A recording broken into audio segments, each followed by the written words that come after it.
Então vamos lá. Boa noite, sejam todos muito bem-vindos mais uma vez a esse nosso canto virtual da Casa Prece Chico Xavier.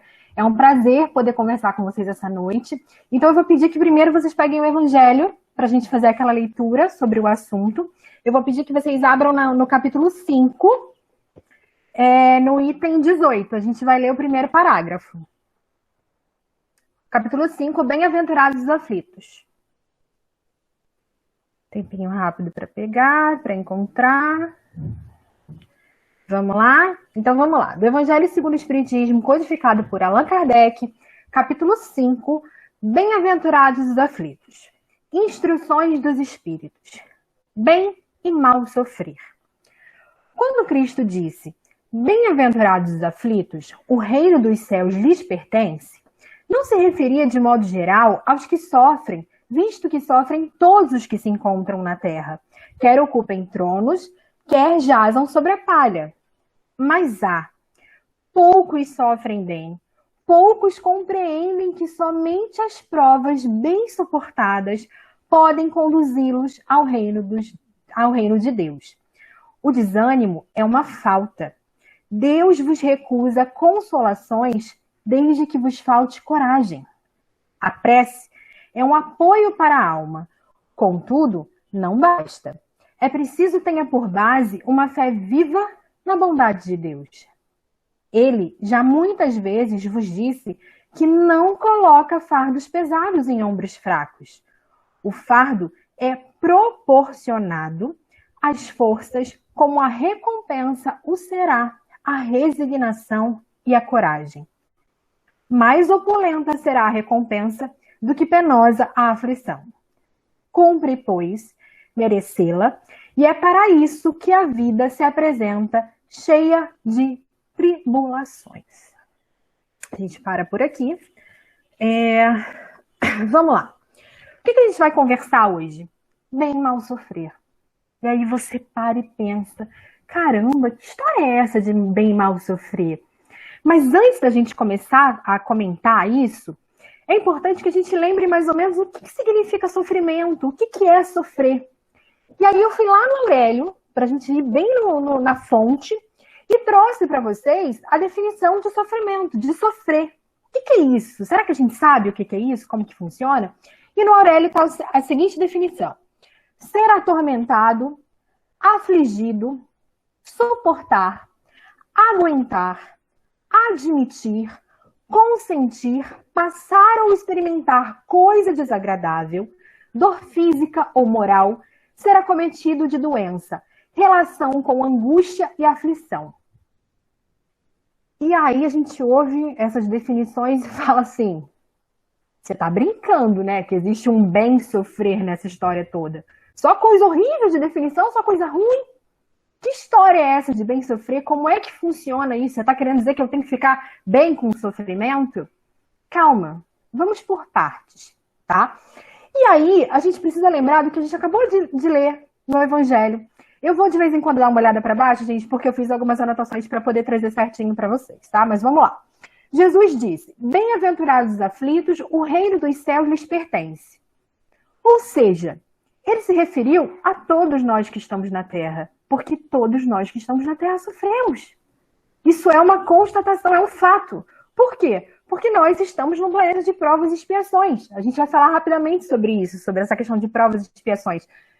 Então não tem como a gente querer um mar de rosas num planeta como esse, onde a gente está passando o tempo todo por provas e por expiações. Então, sabendo já disso, a gente fala, opa, a gente tem que se preparar.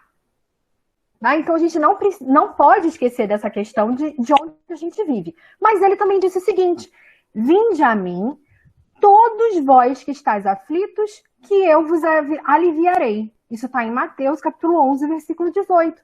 Opa! Jesus garantiu aqui um alívio.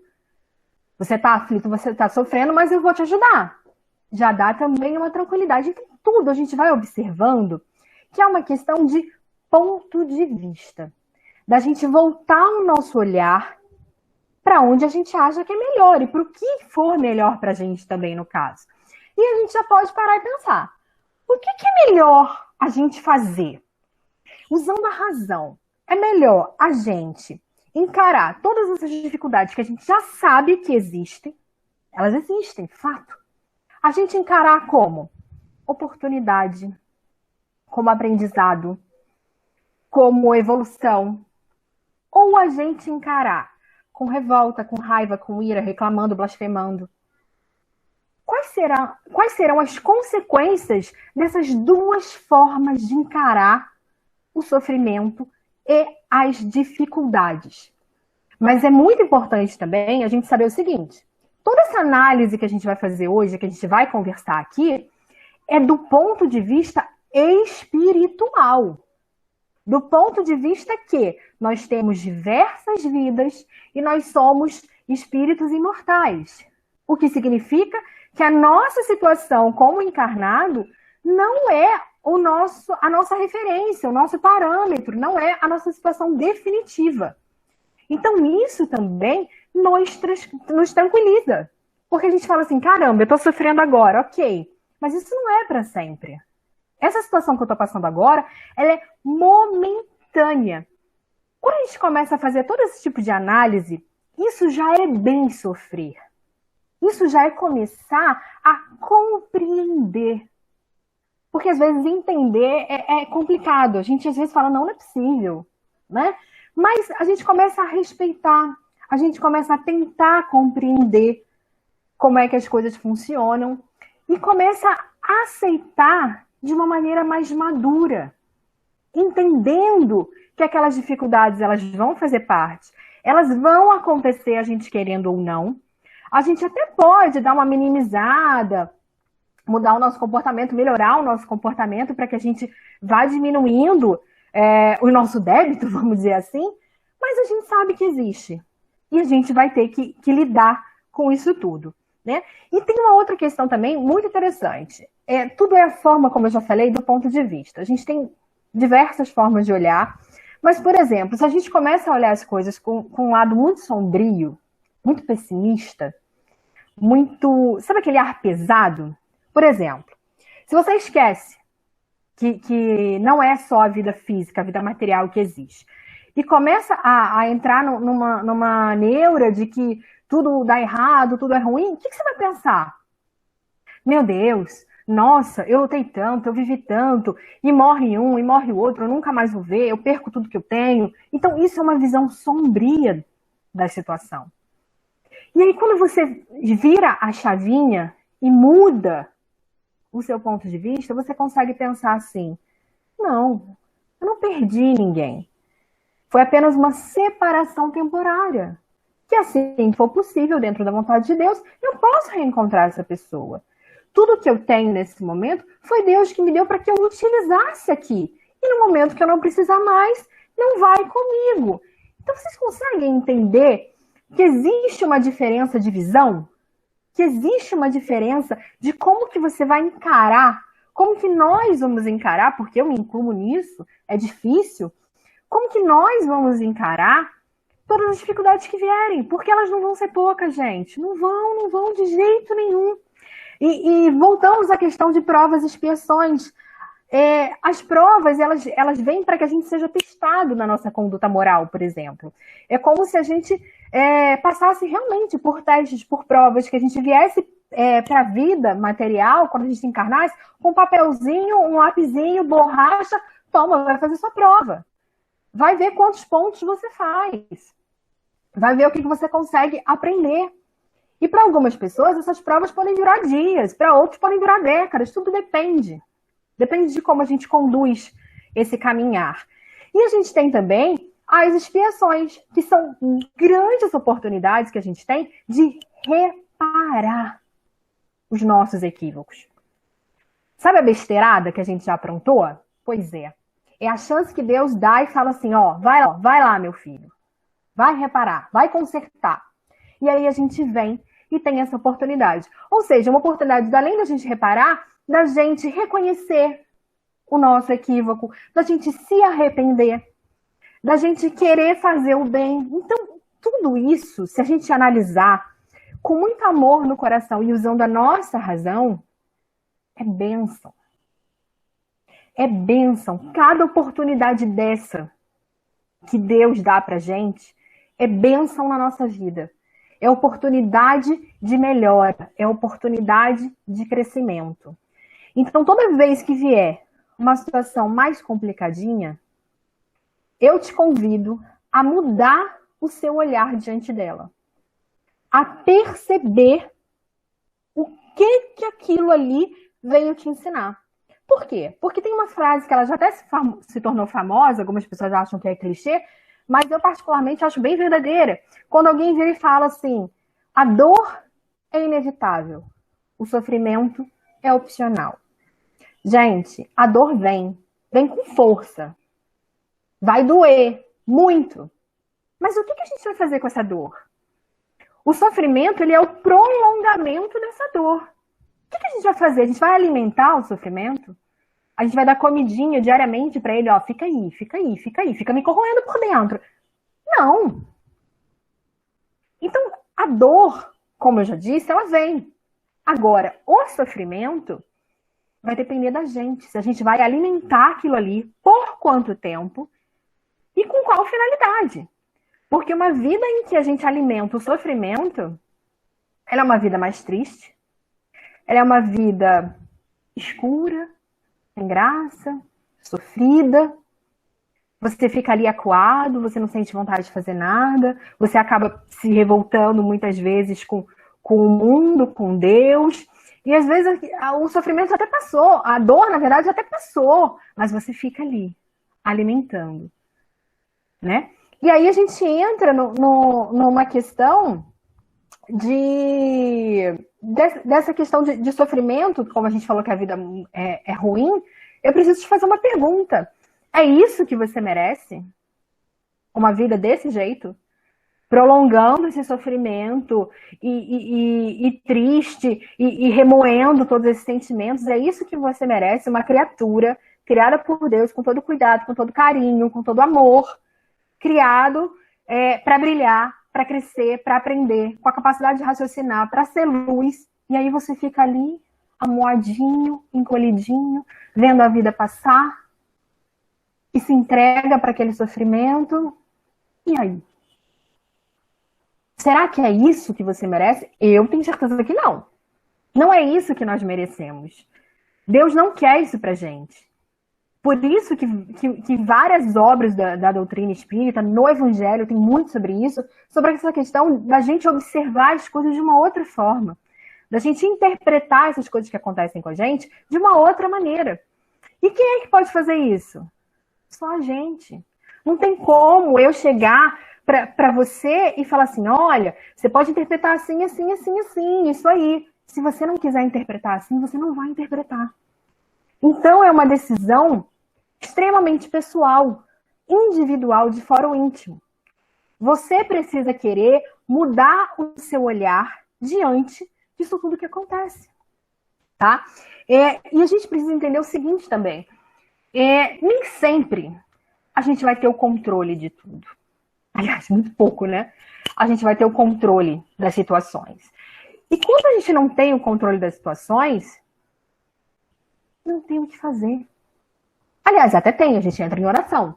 Mas fora isso, a gente não tem o controle. A gente faz a nossa parte, a gente garante o que a gente tiver que fazer dentro daquela situação, mas quando ela está fora do nosso controle para ser resolvida, por exemplo, o Covid, que nós estamos passando, né, há 5 meses. Não tem o que a gente fazer. A gente não tem como ir lá agora e resolver, e falar assim, ó, a cura é isso aqui. Não tem. Então, quando a gente gera desespero e ansiedade e qualquer coisa ruim em relação a isso, a gente está indo para um caminho que não tem solução. Porque a gente vai se frustrar. Não está nas nossas mãos resolver. Digo resolver de fato, tá?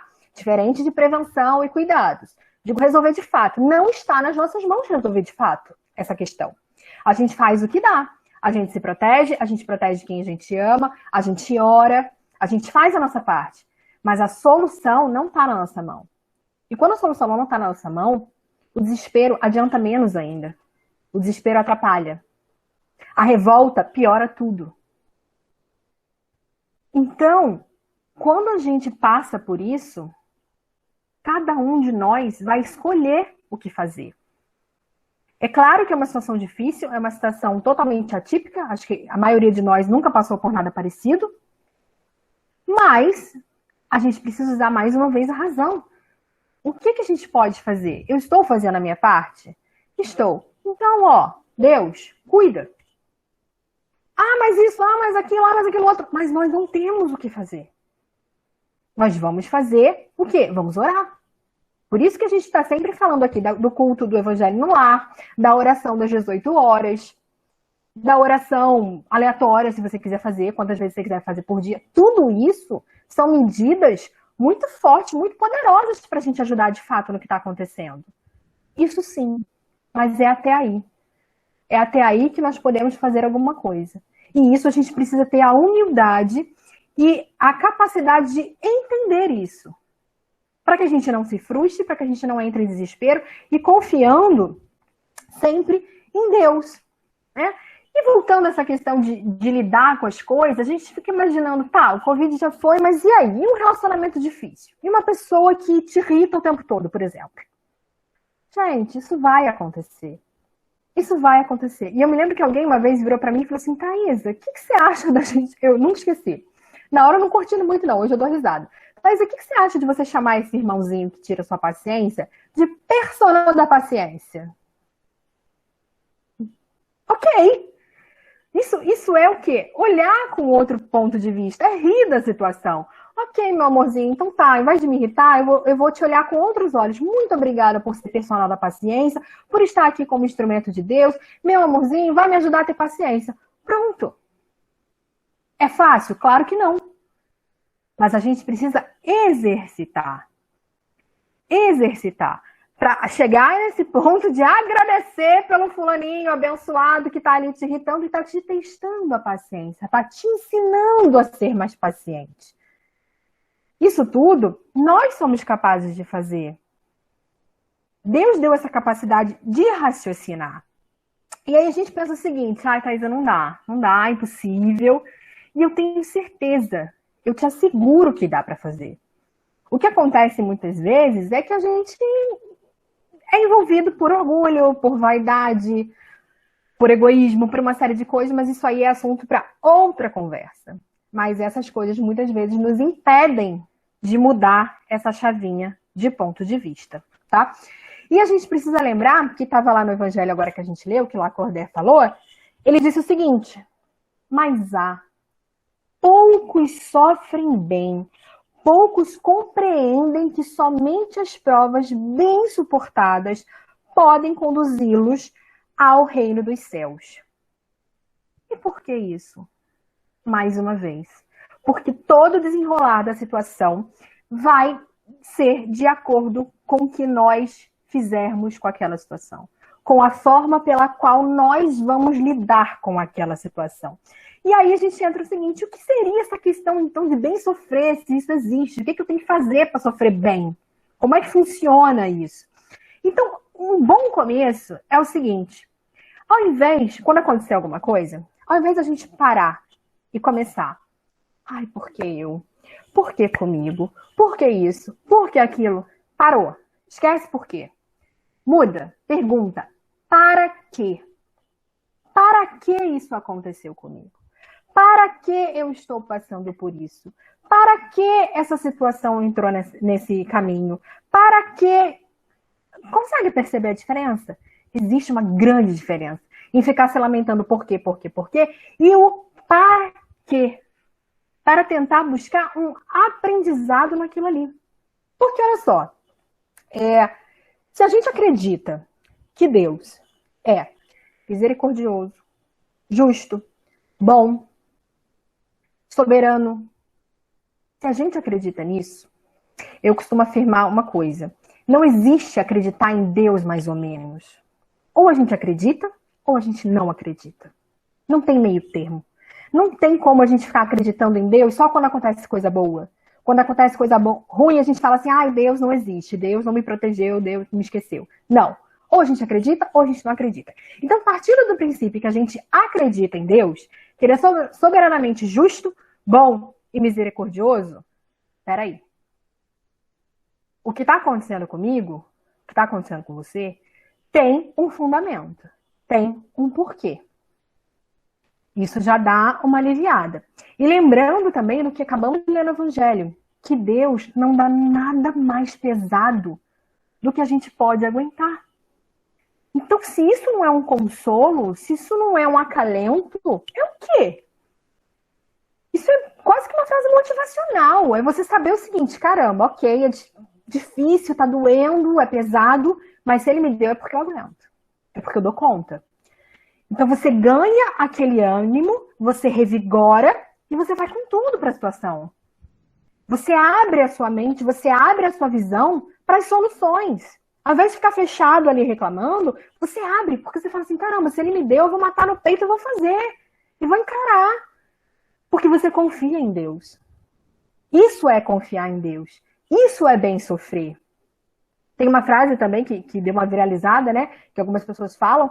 Confiar em Deus é quando você pula e ele põe o chão. Você confia tanto que você pula e ele põe o chão. Você sabe que ele vai botar o chão. Tudo isso, gente, com muita responsabilidade, por favor, né? Só uma alegoria. Então, isso é confiar em Deus. Por quê? Porque por mais que a gente, na nossa pequenez, na nossa imaturidade espiritual, na nossa imperfeição, a gente muitas vezes não vai entender o que Deus quis mostrar com aquilo ali. Mas o que é a diferença? Quando a gente acredita, a gente entrega. E a gente tem o direito, vou falar uma coisa, a gente tem o direito de discordar de Deus. Tem, porque a gente ainda é muito imperfeito. A gente tem o direito de discordar, porém, temos que respeitar. É por isso também que a gente sempre defende que quanto mais você tem a sua relação estreita com Deus, mais você consegue resolver isso dentro de você. Se acontecer uma coisa que você não gostou, que você acha que foi demais, você tem intimidade com Deus, que é o seu pai que te criou, e se você não tiver intimidade com o seu pai que te criou, que te conhece mais do que ninguém, conhece desde que você foi criado, conhece todos os seus pensamentos, as suas encarnações, tudo que você fez ou deixou de fazer, se você não conseguir ter uma intimidade com ele, você vai ter com quem? Então, quando você estreita o relacionamento com Deus, você dialoga. Você fala, ô Deus, olha só, isso aqui eu não gostei não concordei não, o senhor pegou pesado, mas tudo bem, eu respeito, vamos lá, vamos seguir em frente, eu acredito no senhor, eu sei que o senhor está falando que é pro meu bem, então vamos lá, bola pra frente. Mas você desabafou. É muito mais fácil você falar direto com ele, sabe, do que você ficar blasfemando por aí, por exemplo. Do que nós ficarmos questionando e se vitimizando e fazendo textão na internet e por aí vai, com uma coisa que a gente pode falar direto com ele. A gente pode reclamar direto com ele. E pode ganhar força também direto com ele. Porque ele responde. Quem já conversou direto com ele sabe que ele responde. Tá? Então, vamos lá. Diante disso, quando vem essa dificuldade e a gente entendeu toda essa questão de que Deus sabe o que é melhor, de que sempre tem um aprendizado por trás, de que tudo que ele faz é útil, o que a gente tem que fazer? Aprender. Aprender.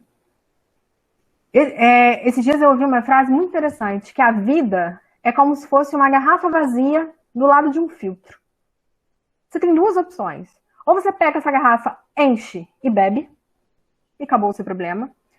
Ou você pega essa garrafa vazia, fica olhando, fica com sede e fica reclamando que ela está vazia. O que você vai preferir fazer? Qual é o melhor para você? A escolha é de cada um de nós. Não tem como ninguém chegar e fazer por você, e resolver por você. E mudar o ponto de vista por você. Tá? Porque a gente precisa lembrar o seguinte, a própria neurociência já explica o seguinte, nós pensamos, nós sentimos e nós agimos. Essa é a ordem. Então, mais uma vez, a gente precisa lembrar da importância dos nossos pensamentos. Do que a gente vai fazer com aquilo ali, do que a gente vai pensar sobre aquilo ali. Semana passada a gente teve uma palestra incrível da Ana Lúcia sobre sentimentos e saúde, onde ela falou muito sobre isso, sobre sentir, sobre pensar, já está no canal do YouTube, aproveitem, Quem não assistiu, corre lá para assistir depois. Do que um pensamento e um sentimento equivocado pode gerar na nossa saúde. Então, assim, vale a pena. Então, lembrando essa questão do pensamento, se eu penso algo desagradável, equivocado, eu vou sentir coisa boa? Claro que não. Então, se eu penso que para mim, deixa eu achar essa parte aqui, que para mim tudo dá errado, as coisas ruins só acontecem comigo, a minha vida é totalmente injusta. Ok, pensei isso. O que eu vou sentir? Eu vou sentir raiva, eu vou sentir revolta, eu vou sentir indignação. Como é que eu vou agir? Da pior maneira possível. Eu vou destramelhar o que já está destramelhado. E qual vai ser a consequência disso? Mais problemas.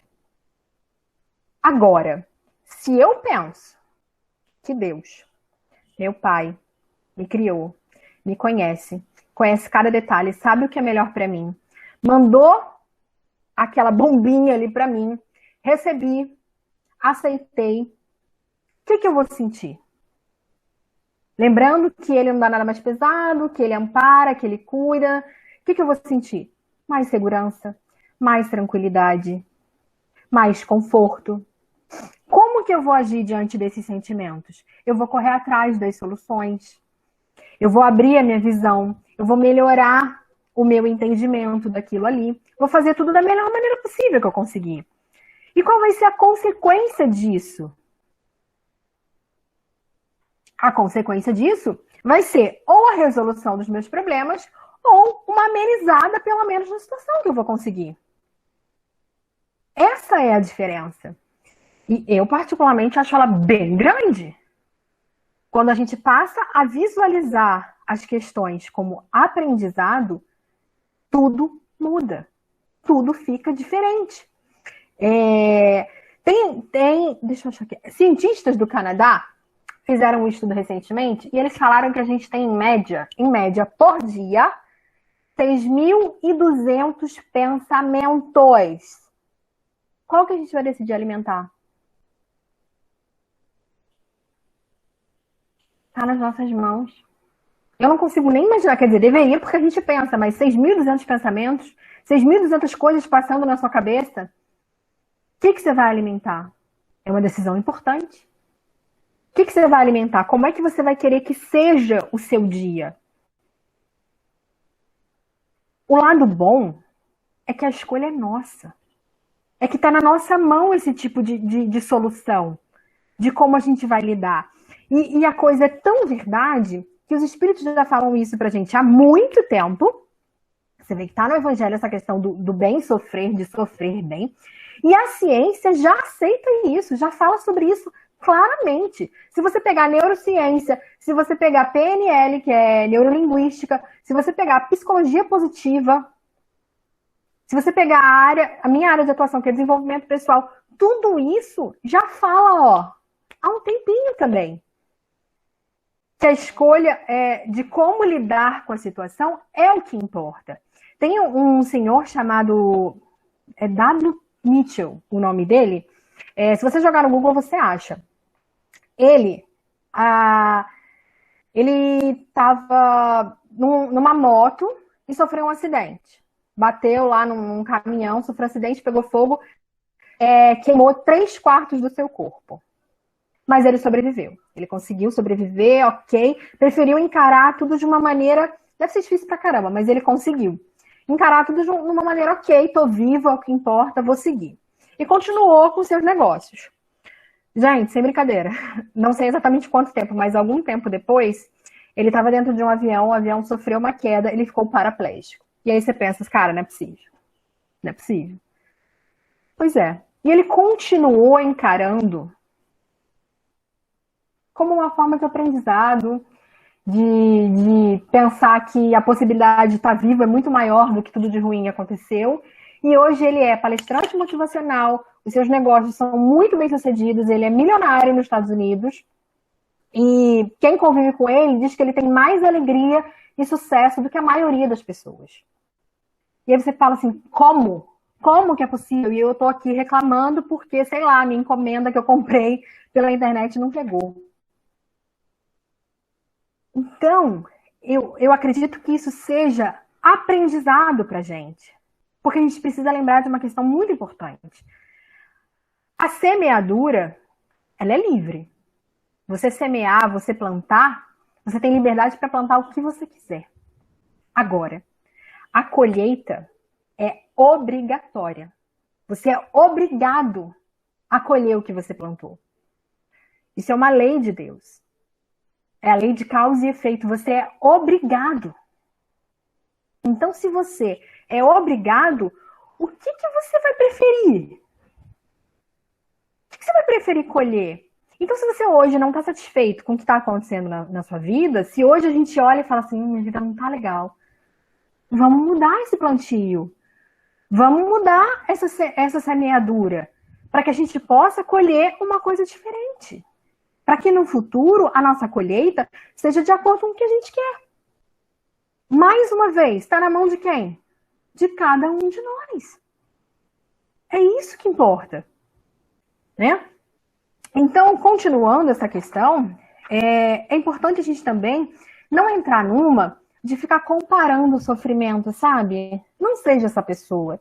Que alguém vem te contar uma coisa e de repente entra uma disputa de quem sofre mais. Não faz isso. Olha para sua vida, né? Cada um de nós, que a gente possa olhar para a nossa vida, para o que está acontecendo conosco, que a gente possa cuidar das nossas dificuldades. E deixa do outro lá. Deixa que Deus, que é o juiz soberano, que sabe de todas as coisas, ele vai julgar. Ele vai determinar o que é, o que não é, o que pode, o que não pode. A gente cuida do nosso. E tem uma questão também, para a gente lembrar, que eu já falei, que todo sofrimento ele tem uma data para acabar. Ele não é para sempre, porque a nossa situação de encarnados agora, ela é momentânea, a gente sabe disso. A gente não vai ficar assim nessa vida para sempre. Então, uma hora vai acabar. Isso também é consolador, isso também é alívio, tá? E a gente também pode, rapidamente, para já ir fechando, falar de resignação. Da resignação, para que a gente possa ter paciência diante da ingratidão. Muitos de nós ainda sofremos muito com a ingratidão. Ainda temos uma ligação muito forte, né, de tristeza quando a gente pensa em ingratidão, quando a gente vê alguém sendo ingrato. Mas aí é uma questão também de trabalhar das adversidades. A gente pode melhorar também a nossa relação com os infortúnios, com as coisas que as pessoas fazem. Tudo isso é forma da gente exercitar. A gente precisa exercitar. E a gente precisa lembrar o seguinte, se a gente está passando por tudo isso, caramba, é uma oportunidade da gente quitar, da gente limpar o nosso caminho, da gente limpar a nossa trajetória, da gente melhorar a nossa situação atual, enquanto espíritos que somos. E a gente pensa o seguinte, caramba, tô pagando minhas dívidas. Quem não fica feliz de pagar um boleto em dia aqui na Terra? Eu fico feliz quando eu consigo pagar todos os meus boletos. Agora, se imagina pagar boleto com Deus, cara. Pagar boleto de dívida com Deus. Isso é muito maravilhoso. Então, na hora que a gente estiver ali no perrengue, falando, ai, tá difícil de lidar, fala assim, não, vou pagar meu boleto com Deus. Então, vamos embora, deixa eu correr atrás. Gente, quitar a dívida com Deus é muita bênção. Então, que a gente possa aproveitar essas oportunidades. Que a gente possa aproveitar tudo isso que ele coloca no nosso caminho. Agora, resignação, você respeitar, você aceitar, é diferente de conformismo. É diferente de sentar e ficar de braço cruzado, conformado, sem fazer nada. Porque a gente sabe que Deus não tem como vir aqui e resolver o nosso problema. Ele vai nos intuir através dos seus trabalhadores, ele vai nos ajudar no caminho, mas quem tem que fazer somos nós. Tá? Então, vou ler um trechinho aqui de uma frase de Joana de Ângeles e depois um pequeno texto dela para a gente encerrar, que são muito interessantes, são sobre isso. Tá? O primeiro está no livro Celeiro de Bênçãos, é de Joana de Ângeles, que ela diz o seguinte: indispensável valorizar a aflição, sopesando-a com discernimento, de modo a conduzi-la às fontes inexauríveis do Evangelho em clima de serenidade, respeito e amor. Ali, todas as dores se acalmam, todas as lágrimas se enxugam, todos os aflitos são consolados. E aí o outro, que está no livro Iluminação Interior, que ela diz o seguinte: muitos sofrimentos que existem na Terra podem ser modificados desde o momento em que o ser humano altere a conduta emocional, dispondo-se à renovação e à coragem para os enfrentamentos inevitáveis. O não sofrer seria uma aspiração utópica, impossível de acontecer na escola terrena, em face do seu estágio de evolução. Aos transeuntes das experiências que ela propicia, cabe a responsabilidade para tornar a existência mais feliz ou menos tormentosa, através da aceitação dos códigos de ética e dos princípios morais que vigem invioláveis e a todos são impostos com o mesmo rigor. A complexidade dos sofrimentos resulta, desse modo, das imbricadas realizações perversas que os indivíduos se permitem, atirando para o futuro o seu danoso resultado. Ser feliz é bênção possível em qualquer conjuntura, mesmo quando se está sofrendo, pelo conhecimento de que se está libertando. Felicidade, portanto, não é ausência de dor, mas a perfeita compreensão da sua finalidade. É isso. Guardem essa frase. Felicidade, portanto, não é ausência de dor, mas a perfeita compreensão da sua finalidade, do para que a dor serve. Então, diante disso, que a gente possa, a partir desse momento, virar a chavinha e modificar o nosso olhar diante de todas essas dificuldades, tanto do mundo, quanto das coisas à nossa volta, quanto das nossas dificuldades íntimas, que a gente vive diariamente. Que a gente possa olhar para todas elas com mais amor, com mais compreensão e confiando mais em Deus. Na certeza de que Ele sabe o que é melhor para cada um de nós, de que Ele cuida de cada um de nós, de que Ele nos sustenta e que Ele nos dá força o tempo todo. Então, que nós possamos ficar na paz do Mestre Jesus. Tenhamos todos uma boa noite.